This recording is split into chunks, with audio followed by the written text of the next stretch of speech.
রমতুলি Islamic ওয়ার্ল্ডে আপনাদের স্বাগতম।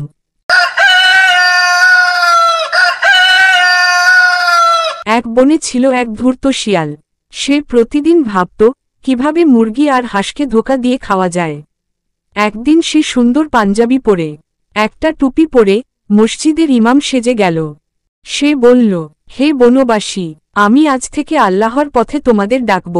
কেউ কারো ক্ষতি করবে না। আসো সবাই একসাথে নামাজ পড়ি আর আনন্দে থাকি।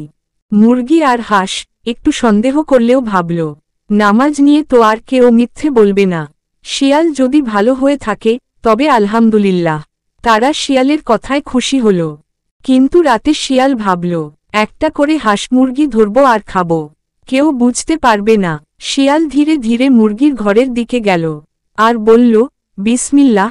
যেই না মুরগির ঘরে হাত রাখতে যাবে অমনি হাঁসের হঠাৎ ঘুম ভেঙে গেল। শিয়ালের শব্দ শুনে জোরে জোরে বলল, আল্লাহ আমাদের রক্ষা করো। ধোঁকা দিচ্ছে, ধোঁকা দিচ্ছে। শিয়াল আবার ধোঁকা দিচ্ছে। কে কোথায় আছো?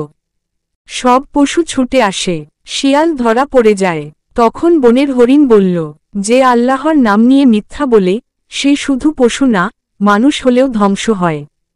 শিয়াল লজ্জায় মাথা নিচু করে বলল, আমি তওবা করছি, আস্তাগফিরুল্লাহ। সত্যি সত্যি বদলে যাব ইনশাআল্লাহ। শিয়ালের ভালো হওয়া দেখে সবাই তাকে আরেকটা সুযোগ দিল।